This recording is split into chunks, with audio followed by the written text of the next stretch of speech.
আমরা ইতিমধ্যেই উপস্থিত রয়েছি জয়নগর বিধানসভার বকুলতলায় এবং এখানে প্রচার করছেন জয়নগর বিধানসভা কেন্দ্রে তৃণমূল কংগ্রেস প্রার্থী বিশ্বনাথ দাস। এই নিয়ে তিনি তৃতীয়বারের জন্য কিন্তু এই জয়নগর বিধানসভা থেকে লড়ছেন এবং তার উপরে কিন্তু ভরসা রেখেছেন মুখ্যমন্ত্রী মমতা বন্দ্যোপাধ্যায় এবং অভিষেক বন্দ্যোপাধ্যায়। ইতিমধ্যে কিন্তু বকুলতলার যে গ্রাম, সেই গ্রাম দিয়ে কিন্তু তিনি ঘুরে প্রচার সারছেন। আমি তার সঙ্গে সরাসরি কথা বলে নেব।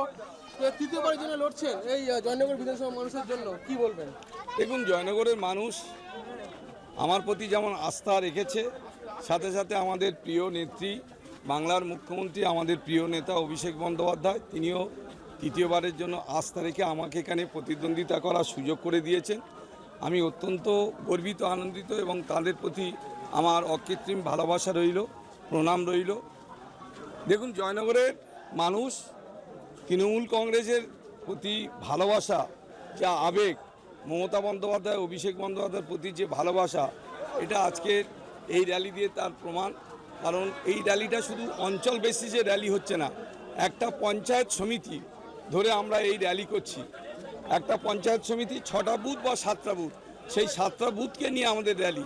তাতে এত মানুষ স্বতঃস্ফূর্তভাবে আমাদেরকে অভিনন্দন জানাচ্ছে। এতে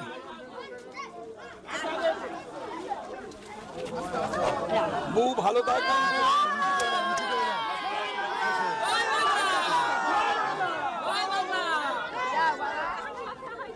একদমই যে এই যে বকুলতলা গ্রামের যে সকল মানুষেরা দেখতে পাচ্ছেন যে বিশ্বনাথ দাস অর্থাৎ জয়নগর বিধানসভা কেন্দ্রে তৃণমূল কংগ্রেস প্রার্থী কিন্তু মালা পরিয়ে কিন্তু অভ্যন্তর জানাচ্ছেন এবং এই যে এত মানুষের ভালোবাসা, অতএব যে বিরোধী যারা আছে তারা তো ভয় পাচ্ছে, কি বলবেন?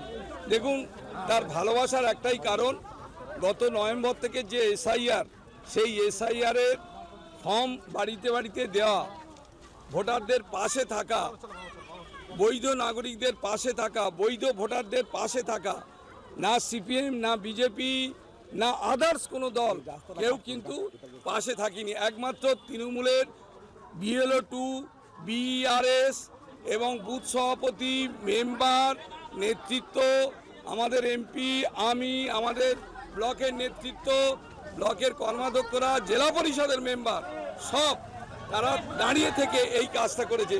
যার জন্য আজকে দেখছেন যে কর্নারে কর্নারে একটা জনপ্লাবন। এটা 16 দেখিনি, 21 দেখিনি, 26 এই ধরনের জনপ্লাবন, এটা আমরা ভাবতে পারছি না যে মানুষ তার অন্তরে তৃণমূলকে এতটা ভালোবেসে ফেলেছে, এটা ভাবা যায় না।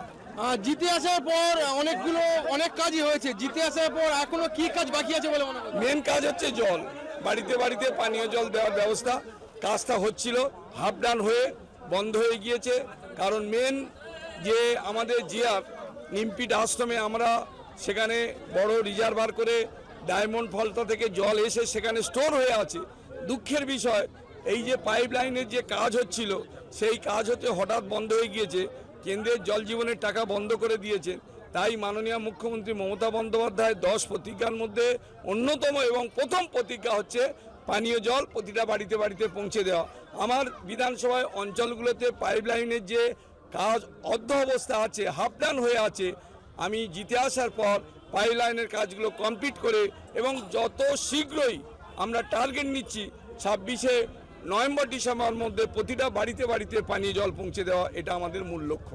সর্বশেষ প্রশ্ন, জয়নগর বিধানসভা মানুষের উদ্দেশ্যে কি বার্তা দেবেন? জয়নগরের মানুষের জন্য আমি একটাই বার্তা দেব, এসআইআর শুরু হওয়ার যে আতঙ্ক তৈরি হয়েছিল, BLO যেভাবে মারা যাচ্ছিল, যাদের ভোটার লিস্টে নাম আছে, তারা আগামী দিন থাকতে পারবে কিনা এই নিয়ে আতঙ্কে বহু মানুষ মারা গিয়েছে।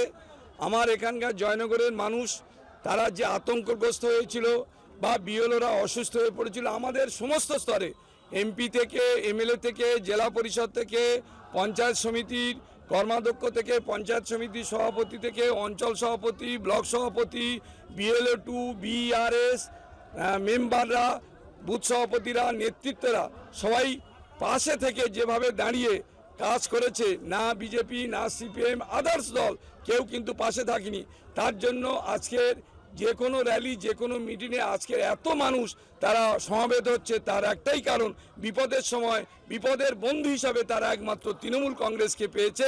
তাই আমি আমার জয়নগরের সমস্ত ভোটারদের উদ্দেশ্যে বলবো যে প্রত্যেকে শান্তি অবলম্বন যেমন করে রেখেছে আগামী দিন শান্তি অবস্থান করবে। জয়নগরের মানুষের কাছে আমার এটা আহ্বান। এবং সাথে সাথে 29শে এপ্রিল মমতা বন্দ্যোপাধ্যায়, অভিষেক বন্দ্যোপাধ্যায়কে তারা যে ভালোবাসে, সেই ভালোবাসার প্রতিশ্রুতি হিসাবে 29শে এপ্রিল সকাল সকাল গিয়ে ঘাসের উপরে জোড়াফুল চিহ্নে ভোট দেবে, এটাই আমার আবেদন। জয়নগর বিধানসভার যে তৃণমূল কংগ্রেস প্রার্থী বিশ্বনাথ দাস, তিনি কিন্তু যেটা জানালেন যে এই যে এত মানুষের উচ্ছ্বাস এখানে 29শে এপ্রিল যেখানে এই জয়নগরের মানুষজন গিয়ে এই যে বুথ, সেই বুথে কিন্তু গিয়ে তৃণমূল কংগ্রেসকে ভোট দেন। এবং আমি অবশ্যই আরেকবার দেখাতে বলবো যে পিছনে ক্যামেরা পার্সনকে পিছনে দেখাতে বলবো যে এত উচ্ছ্বাস এবং মানুষের যে এত ঢল এবং তার যে এত ভালোবাসা, অর্থাৎ বলেই যেতে পারে যে জয়নগর বিধানসভা কিন্তু একদমই তৃণমূলের দখলে, সেটাই কিন্তু বলা যেতে পারে।